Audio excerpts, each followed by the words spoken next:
morning. A very happy Friday to all of our listeners. You've made it to the end of the week. You're listening to Aite Radio. And if we haven't met before, I'm your host, Alyssa Knight. And today we're going to be talking about machine learning applied to anti-fraud solutions. Our guest today is Rudolph Araujo, Vice President of Marketing from Aite Security. He needs no introduction for anyone who remembers the Foundstone days and who used FoundScan and Linux incident response investigations. Man, you are one pathetic loser. Today we'll be talking to Rudolph about shape security, machine learning, and anti-fraud, specifically the threat of account takeover. We'll also be getting his perspective on the market and technology in this nascent area of ML and cybersecurity. And finally, if you haven't yet done so, check out the Aite Group YouTube channel and subscribe by clicking the subscribe button and the bell to be notified of new research we publish there weekly. So sit back, relax, grab that cup of joe, and listen to this week's episode of Aite Radio. Rudolph, thanks for coming and welcome to the show. Oh, Bueller. Shut up! Sure. So let me start with the company, and then I'll kind of work my background into it as well. So the company is Aite Security. We're an autonomous network traffic analysis solution. I'll give you some examples of the kinds of things we do later in the talk. We've been in business for about 3 years. We were founded about 4 years ago. But actively been selling for about a year. So we, as they like to say in Silicon Valley, we came out of stealth about a year ago. We essentially what we're focusing on from a customer's perspective is solving kind of three challenges, right? One is giving them visibility across all of their infrastructure, so not just the managed infrastructure, not just the traditional desktops, endpoints, etc. But think about the IoT devices and think about the BYOD devices and thermostats that are talking out to the internet, polycoms, etc. Right? And we found some really interesting threats in that space, which makes us very relevant. The second thing is then detecting those threats to that broader attack surface or broader infrastructure, if you will. And then finally, we recognized very early that the customer's operational life cycle, if you will, doesn't stop when something is detected. In fact, it starts there. So we wanted to focus on the investigative, the response, the hunting, the forensic side of it as well. So we've tried to deliver a kind of an end-to-end detection to response platform that primarily focuses on network data today. So that's a little bit about the company. I've been here about coming up on 2 years now, as you mentioned, I came on board to really kind of own the messaging and the marketing side of things. But I'm a little bit of a fake marketeer, if I can say that, primarily because I've spent most of my career actually being a security practitioner and an incident responder, investigator, etc. So I started my career at a company called Foundstone. Which those of you who've been around a little bit might remember. Our claim to fame was the FoundScan tool. Yeah. I think wasn't there a free downloadable tool called FPort or something that exactly actually you could run it in Linux and it would actually tell you what PID, what actual executable was bound to what port. I used to love that tool. Yeah. So we basically our marketing at Foundstone was writing a bunch of free tools, and I wrote a bunch of those. It was almost part of your MBOs, if you will. Foundstone was great. Entry into into the security world, if you will, and this was before. If I dare say security was cool, right? I mean, this was late 90s, early 2000s, if you will. And I'm dating myself, but I'm proud of it, if you will. You're like me. You're from the Woo FTPD days. Exactly. Woo FTPD. Well, at least you didn't say Lotus 1, 2, 3, but. And then we went, so I spent a long time at Foundstone. I went through the Foundstone's acquisition through McAfee. Eventually, McAfee got acquired by Intel. And, I guess part of me figured Intel wasn't going to get acquired by anyone else soon. So I left and I went to a company called FireEye, which, obviously, hopefully most of your listeners have heard of. really pioneered the kind of advanced malware detection space, if you will. And what I went there to do was actually help start the consulting practice, with a few other colleagues, and we grew the business pretty rapidly within a year, and in a sense, that's perhaps what prompted the acquisition of Mandiant, and so we went from being a 10-person consulting team, hustling within FireEye, to suddenly becoming a 300-400 person team of really top-notch individuals. And so at that point, I'd been doing consulting for a while, and the product team really, came to me and said, "Hey, we could use someone with your perspective, having been on the other side, to kind of help with product marketing." And so that's how I crossed over the dark side, as my friends like to say. I still try and keep my hands a little bit dirty, but I ended up in product marketing. Eventually, grew to run the product marketing team at FireEye, and then, like I said, about 2 years ago, left to come to Awake, and it aligned nicely because this is an area that I'm familiar with, both from a technical perspective, but also when you're an early stage company, product marketing is really kind of the main thing that you need, right? You're not doing a whole bunch of big events. You're not doing a whole bunch of inbound or outbound marketing. You really need to get product marketing nailed first. So that's what kind of brought me here, and I like to think I've been bringing value, but my colleagues might have to weigh in on that. Yeah, you're definitely the first marketing professional I've ever met that actually came from the bash shell. I think that's incredibly cool. People may find it kind of funny, but I love talking with marketing folks. My father was the director of marketing, if you remember Sun Microsystems, before it was acquired and eaten up by Oracle. He created the UltraSpark logo and cool. and division. So it was very cool to. I always love meeting new marketing people. So, yeah. So, okay, that's awesome. Now, one of the things that I think is really interesting and unique about Awake Security is it's not a Me Too company. We're getting away from the days, and I like to talk a lot about this, about what I call network intrusion detection version 1.0 to really version 2.0 now, where we're in this sort of new industrial revolution, if you will, within network intrusion detection to machine learning.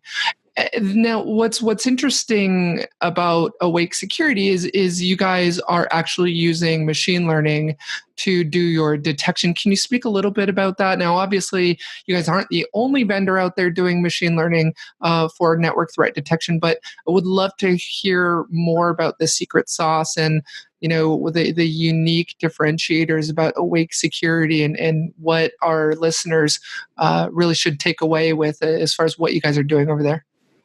Sure.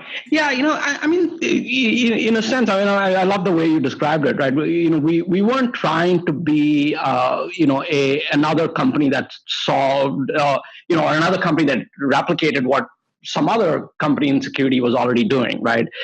Instead, what we tried to do was focus on, okay, what's some core customer challenges that are unsolved today?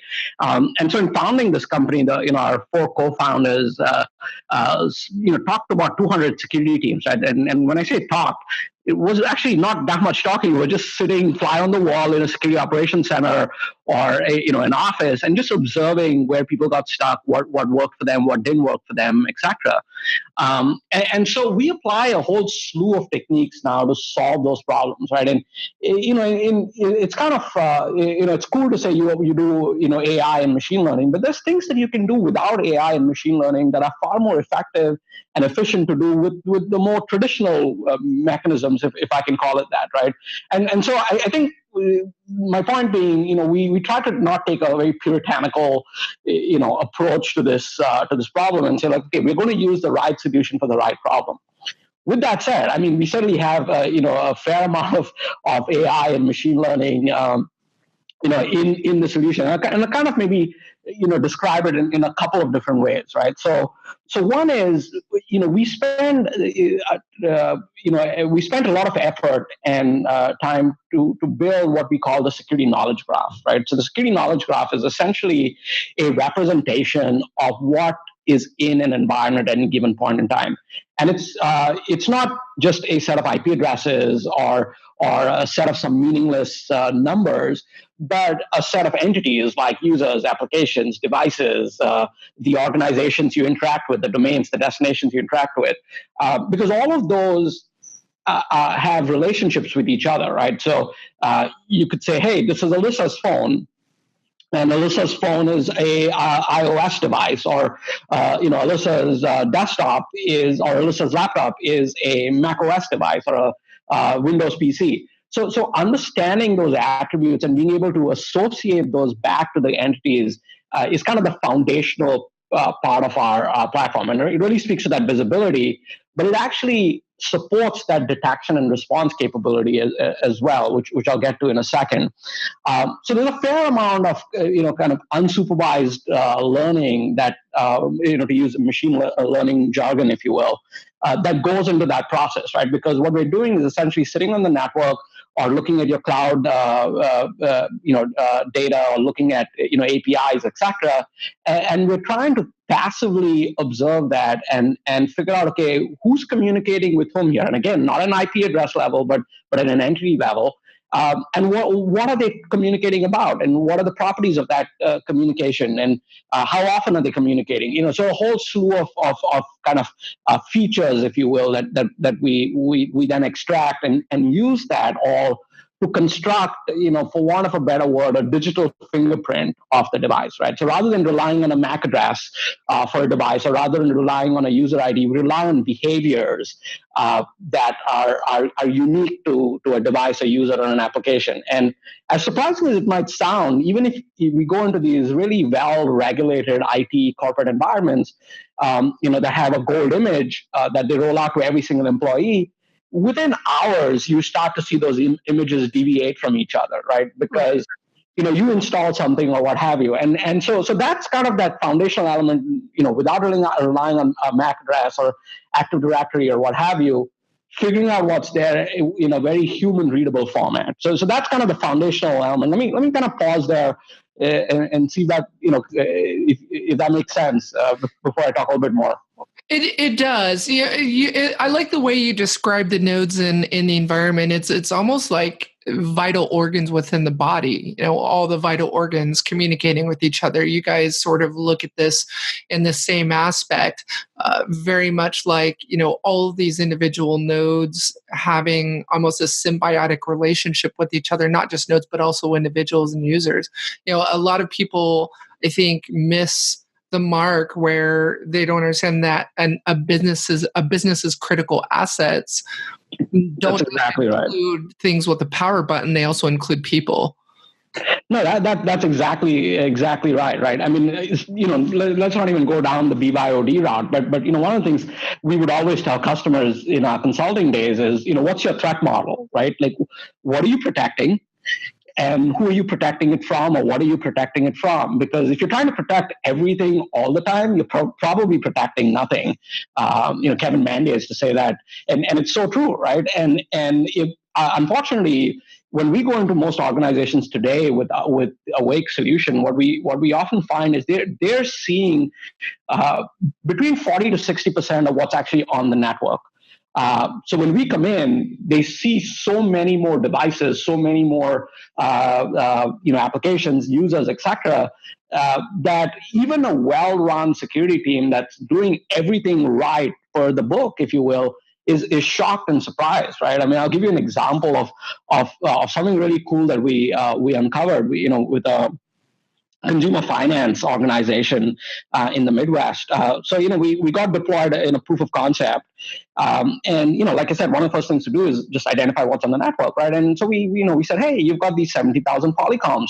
Not that surprising, but the security team was intrigued. They said, we've never really thought about Polycoms as being something that we should be focused on, but mildly interesting. But you know what? I've got more important stuff to deal with, if you will. They're VoIP phones. How could they possibly be a target or an attack surface? Exactly, right? Exactly. And I don't say this in a demeaning way because I would have been in the same shoes, right? Well, I'm sure you remember a time where companies didn't even consider printers to be an attack surface. Exactly. You just think, it just prints on paper.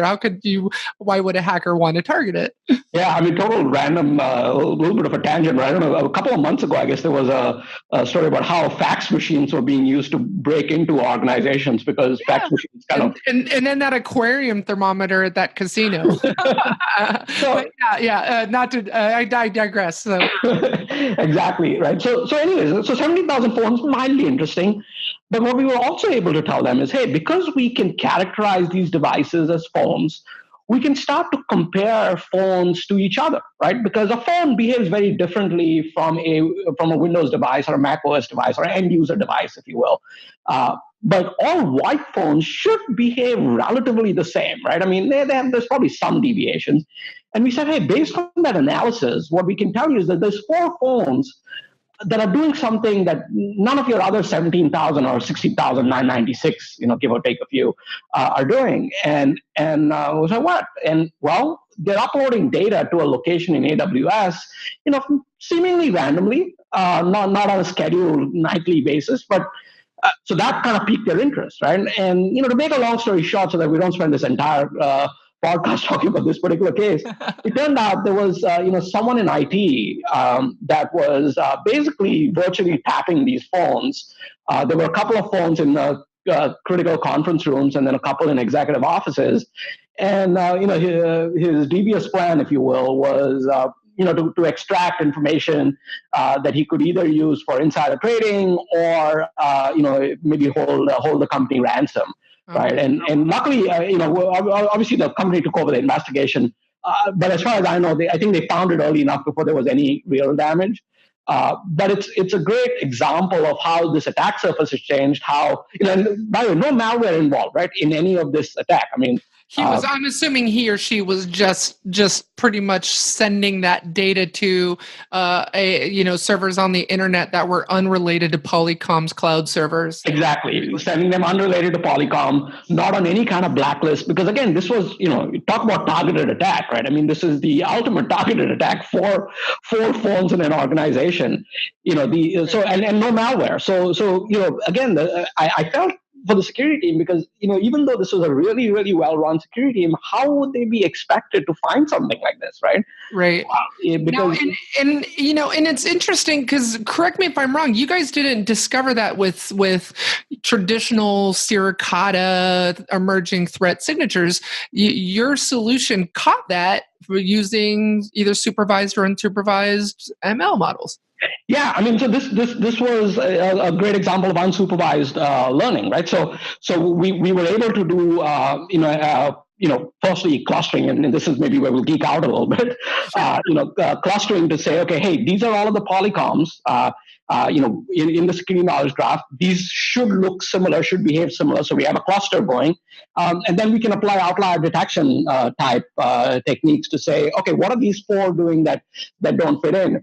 I mean, honestly, I'm not really sure how you could detect it with a more traditional, signature-based approach, right? Again, and I'm not demeaning those because signature-based approaches are also good for certain other things.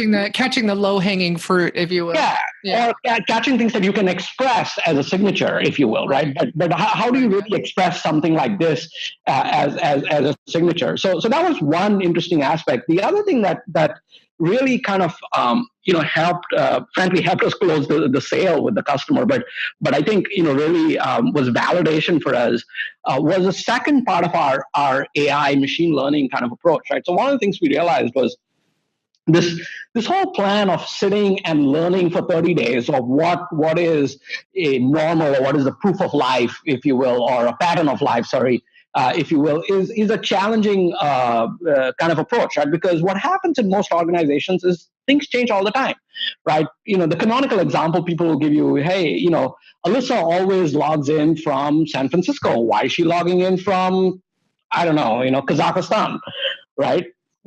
And great. If you could find that, maybe you're catching something. But as it turns out, a customer of mine said, turns out Alyssa just happened to be traveling for business to Kazakhstan, right? Or some kind of new application got deployed, etc. The challenge in this Polycom case was kind of something similar, because this kind of breach activity, or this malicious intent that this IT person was displaying, had been occurring before we were deployed. Right, so if we had taken that traditional kind of temporal learning-based approach to our machine learning, we would have come in and said, okay, we see 17,000 devices, we see these 4, but this looks like normal behavior because we've learned that these 4 devices upload data to AWS. We don't know what it is. We don't care. And that's a common argument from, because I've been on that side of the table where, okay, well, your solution is going to be going into learning mode. What happens if it learns bad behavior because we've already been breached? So that's a very common concern by CISOs, I think. As I like to tell my kids, right, if I don't correct you when you show bad behavior, you're going to learn that bad behavior is good behavior. Exactly. That's exactly right. And I think, it's one of the challenges, if you will, with just a purely, hey, we're machine learning based and nothing else, right? Because it's nowadays there's talk even of adversarial AI that talks about, hey, could AI and machine learning kind of poison your training set, right? And I mean, I think we're only starting to scratch the surface of this. Again, in this case, I don't think this IT contractor was intentionally trying to evade AI technologies, but he would have, because if you just went with that temporal based learning approach and didn't apply things like clustering and security knowledge graph, etc., to it, you would have missed this kind of threat. That's, I think, a great segue into educating some of our listeners who really don't know the difference between supervised and unsupervised learning and machine learning in general. Can you just kind of explain to our listeners, what is ML? What is the difference between machine learning and AI? Because it's very common for those two to get conflated. I think there's a lot of vendors out there that will come out under marketing material, and I'm present company excluded, where AI is the sexy new thing. So we're just going to go out there and say we're artificial intelligence, when in fact it's actually machine learning. And there's this lack of education around the fact that those are actually two different things. And I would love for you to educate our listeners on what ML is, and what is the difference between supervised and unsupervised algorithms, that sort of thing.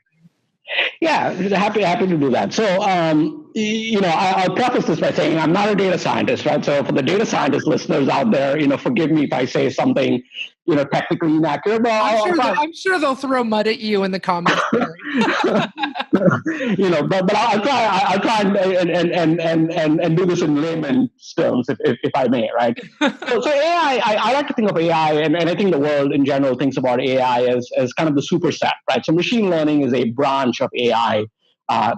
In a way, but AI in general is everything from HAL, which is might be called generalized AI, where it's an autonomous system that can interact and do a variety of tasks. I mean, basically humanoid, if you will, and as needless to say, and maybe thankfully so, we're not close to generalized AI in any aspect, right? Let alone in security. So, like we're not very close to Skynet and creators.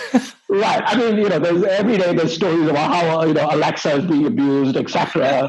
And that's a great example of where there's a lot of water that needs to flow under that bridge before we feel like we're in good shape there. But specialized AI, is more where it's focused on a very narrow problem, if you will, right? And so what AI is really trying to do is, apply some of that same thought process, decision making, if you will, as that humans, could apply. Now, make it real, right? So let me give you an example. So that security knowledge graph that I talked about earlier, right? Just understanding what is there and how it interacts with each other that's a great example of AI, right? Because what we're doing is we're just like a human would. If you took a human and you send them and place them in front of your Active Directory, they'd start to determine, okay, Bob's in finance because he's part of the finance group. Oh, Bob, has these privileges or what have you. And you can start to determine that by seeing data on the network or seeing API calls being made to your Salesforce instance or what have you, right? Now, the analogy to that, and kind of comparing it to humans, if you will, is think about let's say I blindfolded you and I dropped you in a field of grass, right? Take off the blindfold, instantly your eyes kind of acclimatize, if you will, and you see millions of blades of grass, right? And you instantly start to kind of get your bearings of, okay, where's the path over here? Oh, I see some light glistening over there. That looks like water. Or, I see a movement in this. And so that's when the next part of your brain starts to kick in, right? Which is the kind of what's called the attention filter. And so that is a good kind of analogy to what we try to do with detection, right? Which is, yes, there's millions of things going on a network, there's devices, etc. And so what AI allows us to do there is surface the things that are most critical, if you will, or most important, if you will. So there's algorithms that you can use to kind of test hypotheses, if you will, and then either reaffirm those hypotheses or change them. So we might think it's a Windows device, but having looked at it a little more, it's like, okay, it's not doing the kinds of things that Windows devices would typically do, right? So, for instance, if you see a Mac OS device that seems to be using Edge as a browser, probably not, something's wrong there, right? So, very simplistic example. Obviously, there's literally thousands of features that you could apply to that. But that's maybe a little bit of a long-winded way of saying AI, right? Machine learning, like I said, is a subset of AI, and it primarily focuses on, let's break down the words, of machines learning patterns without necessarily being programmed to do so, right? And the way that works is through a couple of different ways. One is what's called supervised learning, and this is probably the more commonly known approach, which is you take your machine learning algorithm, if you will, and you train it on a data set, right? So you take, maybe a great example of this is all of the endpoint malware detection, right?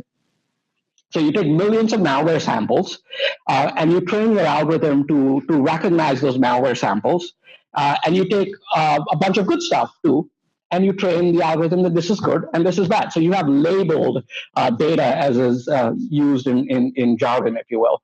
So what supervised machine learning requires is labeled data that is used to train the system.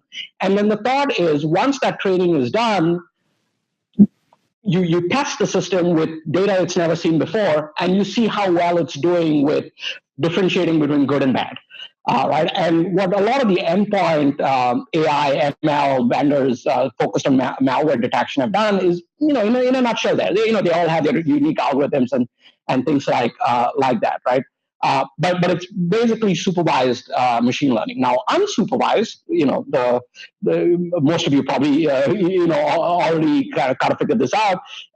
Unsupervised means there is no necessarily supervised training going on, right? Because there's no labeling of data that is saying, okay, this is known, that is this is good, that is bad. Instead, the algorithms are figuring that out themselves. So let me give you a couple of examples of that, from a product perspective.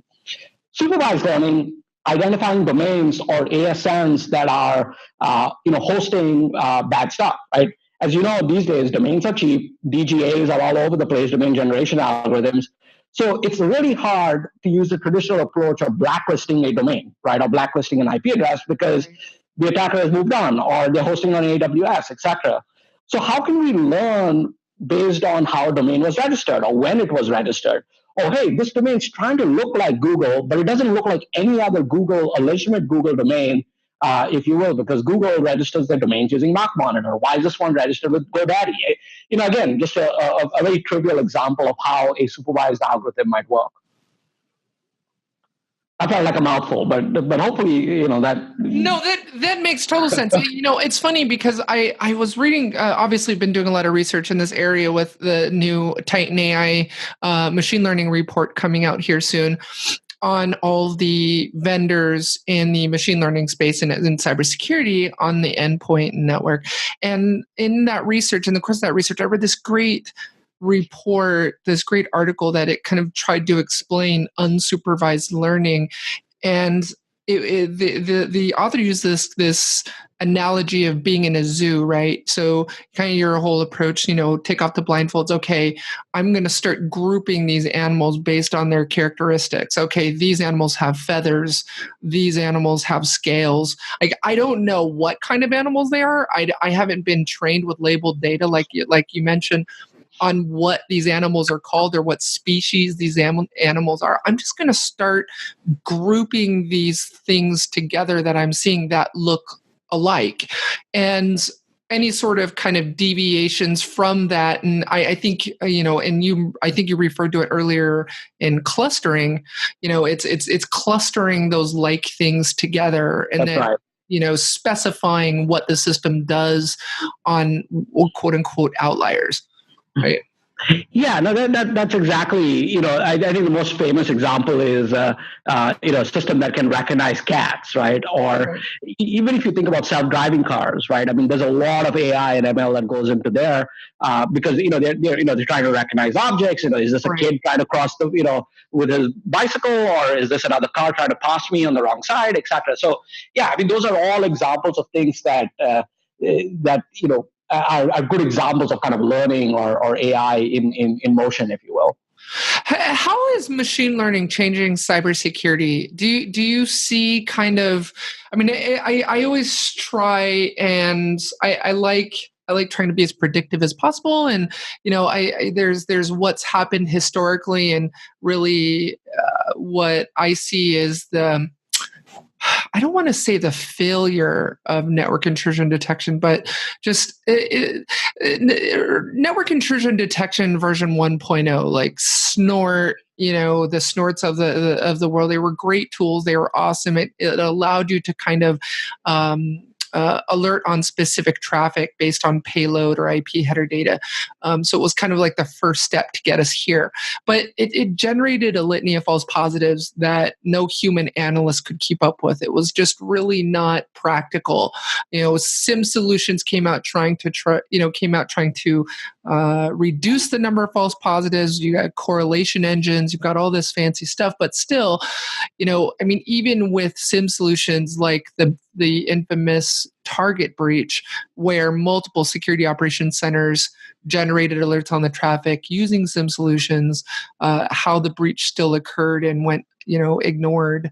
I think really is the impetus to what got us here to needing something better and something more effective. That's I think being introduced by machine learning. Where do you see ML taking us? How do you see it changing security in general?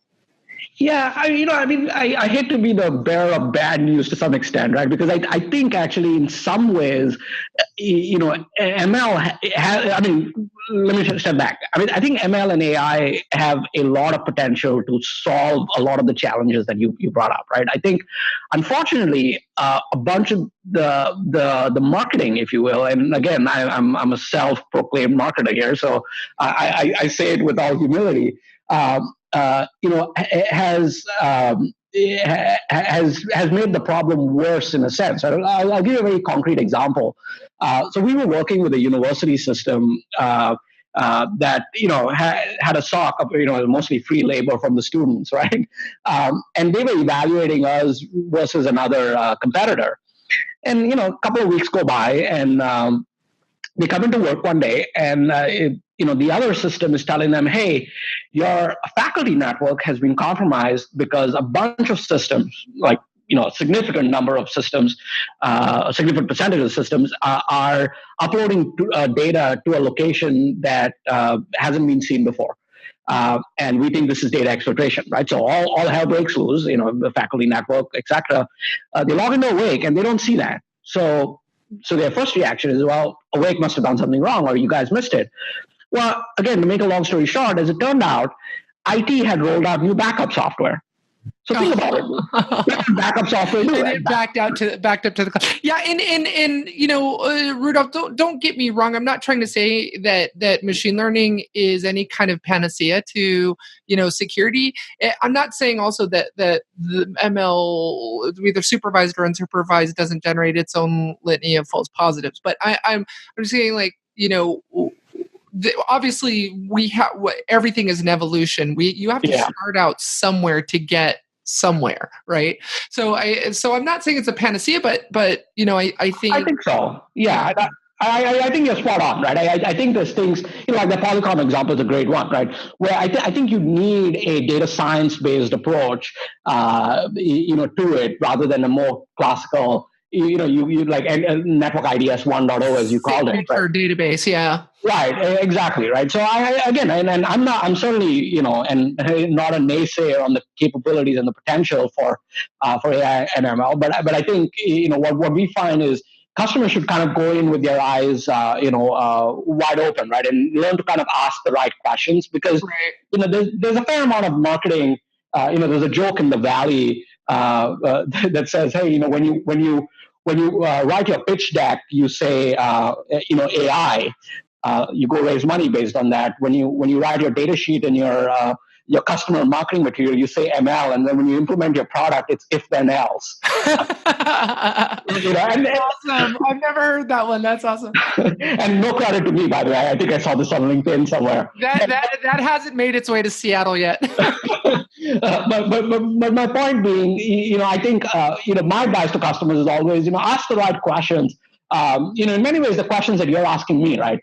Which is, okay, hey, do you guys use supervised or unsupervised? Give me an example of what you do with supervised.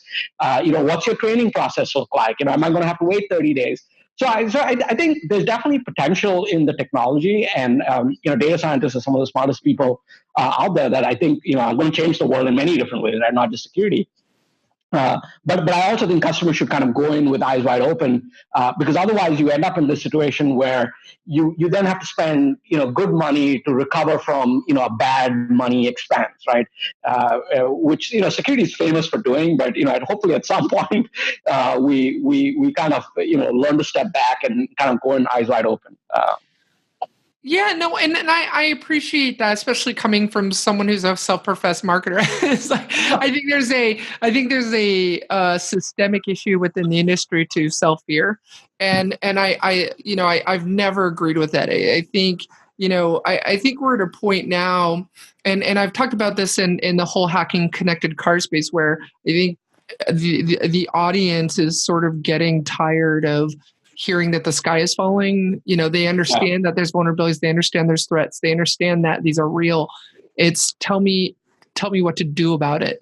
And I think if we stop looking at things as a panacea, if we stop looking at we saw this before, right? This is history repeating itself. It's virtual. I remember when virtual private networks came out, and that was triple DES encryption. This is unhackable. And I think I remember a point where vendors stopped.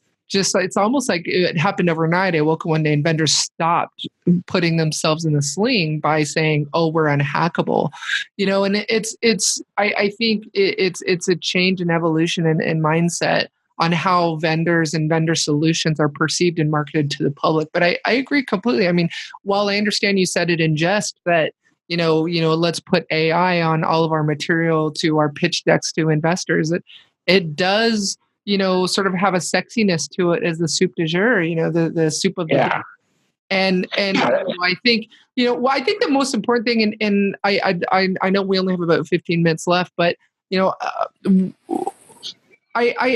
there's been some discussion recently about what are the most important questions that buyers should be asking vendors, and there's some who believe that you should ask how many supervised models you're using, how many unsupervised models are you supervised or unsupervised, how many features are you guys looking for, and I think from my perspective, and let me know what you think about this, but I think the solutions that are leveraging supervised algorithms the arms race, if you will, is for the vendor that can get the richest data lake, the richest, most diverse amount of data to train on.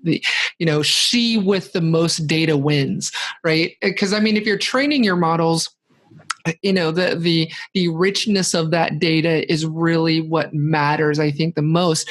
But then you start looking at the solutions, and I would love your take on this. Is Awake a supervised or unsupervised? Is it using supervised or unsupervised models? But what is your perspective on that? What is the $1 million question or questions that buyers should be asking? Yeah, I mean, I think you're exactly right. I mean, like maybe it's partly marketing, maybe it's partly just fraud, out there, where it does become an arms race. The thing is, I think someone at Google once said, we don't. We don't have the best algorithms. We just have the most data, right? And so I think there is some value, and there is a lot of value at looking at a broad data set, right? And that's why for us, the network was very appealing. It is challenging. It brings up a whole bunch of computational problems. For instance, we built essentially our own data access, data storage, layer, because we couldn't just take a Hadoop or something like that and apply it. It just wouldn't scale. Similarly, sucking data off the network and parsing it deeply is not something you can just take an open source project, like Bro, and say I'm going to build this on top of it. I mean, Bro is great, but not for the purposes that we were going to use it for. So I think that's one aspect, right? Like what is your data set, if you will, and how deep within that data set you're looking. I think that the thing that I always like to start with is, Mr. Customer, what problem are you looking to solve, right? Oh, that's a good place to start. Yeah. Instead of trying to figure out what's the sexy newest solution, what's the latest, greatest, cool new toy. It's let's start with what is it you're trying to actually achieve. Yeah. Exactly, right? Like, well, what's the gap that you have today that you think AI or ML is going to fix for you? Because the other, the vendors and ourselves included, right, as part of the larger vendor community, certainly, we bear some of the blame for over marketing, but we also talk to a fair amount of customers that have tried to go build their own data lake internally. And what they find is then, they have just as much a hard time hiring data scientists as they had hiring security professionals, right? Because I don't know what the skills crisis in data science is, but I'm willing to bet it's probably similar. I don't know anything about that either, but I know there's that global talent shortage in cybersecurity. I can't imagine how difficult it is to find a chief data scientist. Right, exactly, right. So the point is, like, just make sure you're biting what you can chew, if you will, right? So understanding the problem is I think super important. I think the other thing is, some of the stuff that we touched on earlier, right? Which is, as you think about, for instance, are you going to have to be constantly training this system, right? Because that's an operational cost that you might not be figuring earlier, because all of your existing systems don't really operate in that way, right? So, like, let's say you acquire a new company, or you deploy new backup software, like my example. Are you going to then have to, quote unquote, take your system offline for a couple of days, couple of weeks, and depending on the vendor, and say, okay, hey, I'm going to have to retrain this effort, because that's additional work effort for your team. That means what's the implications of false positives, false negatives perspective while that training goes. And of course, in this day and age, that training is never going to be complete, right? Because your systems, your environment is constantly changing all the time. So I think that understanding that operational impact, is another area that I think customers should ask very clearly, and ask for case studies, or ask for, hey, can I talk to one of your customers? And the question isn't necessarily, hey, how good is their AI, but it's like, what's the long-term operational impact of their AI? What are you hoping? And it's almost that whole, the CEO is driving into work in the morning and hears on NPR that artificial intelligence is the next big thing in cybersecurity, and then goes into the office and asks the CISO, "Do we have artificial intelligence?" And, okay, if not, we should buy it. It's that sort of magic pill approach, right? In cybersecurity. Yeah, I think totally right. I mean, we're actually working on a piece right now, focused on board of directors, because a lot of times those questions are now coming, from the board of directors that say, hey, what are we doing about security? Because security is increasingly becoming a board responsibility and a board liability if it goes wrong, right? And so yeah, I mean, these aren't just shiny red buttons or point solutions that you can throw. I think the other thing that hasn't been, depending on how you look at it, either hasn't been discussed at all or has been over discussed, which is what's the implications of AI on your team, right? I mean, in many other places, we think about AI kind of displacing jobs, right? We like to think that in security, actually, AI really is not focused on displacing the human, but on augmenting their capabilities, right? Like humans are not great at looking at tons and tons of data and extracting signal from it to say, hey, this Polycom is doing something that it shouldn't.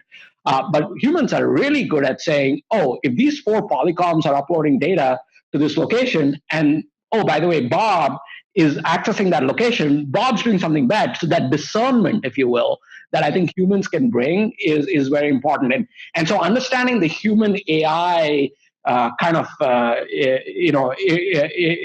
interaction, if you will. I have to be tension in a few years, right? I think is also an important thing that customers should care about. So the point being, I think there's these operational aspects, there's these day-to-day kind of aspects that in my mind are a lot of times more important than how many features are you extracting, or how many algorithms you have, or do you have random forest versus outlier detection, or what have you? Because look, I think there's a lot of great intellectual property in AI and in the industry and in security in specific. But like, what does that mean to you, right, as a customer? That's the way kind of we look at it, if you will. Yeah, no, I appreciate that perspective. And this is a great segue into my final question or two.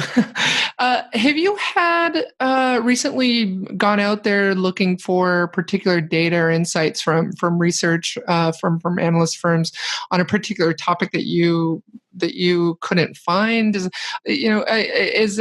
Especially in marketing, obviously your access to research data, to market research data is important.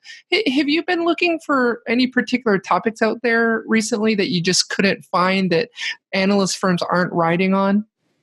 Yeah, I mean, I think this area in general, it could certainly use a kind of a double click, if I can call it that, right? Yeah. Because I think people write about there's many different ways you can apply AI to security, right? I mean, like Cylance or CrowdStrike are a great example of endpoint security vendors that apply AI and machine learning. We're completely at the other end of the spectrum, and there's people that apply to log-based data as an example.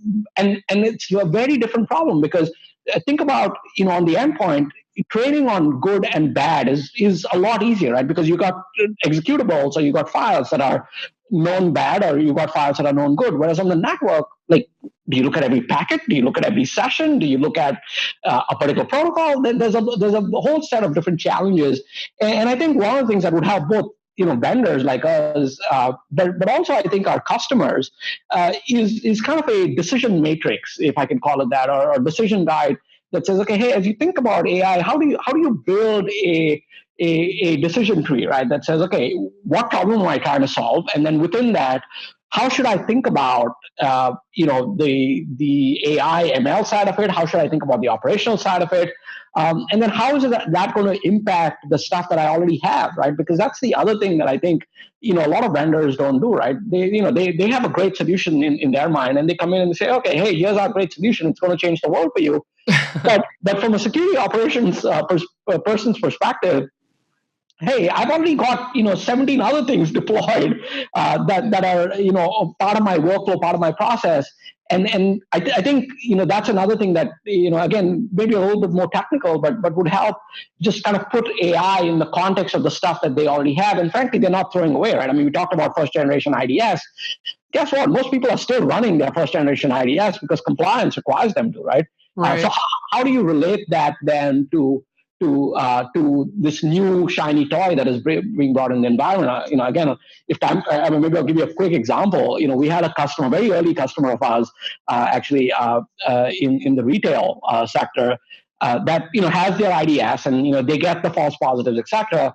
And one of their challenges was it didn't give them a lot of context, right? Because they'd get kind of an IP address, a source port, a destination port, some random gobbledygook of data, and they had to kind of make sense of that. And they would spend 30, 40 minutes opening up a ticket with the guy in network ops that hates your guts because you've asked him this question like 7 times a day, or sending a note to someone in Active Directory or what have you.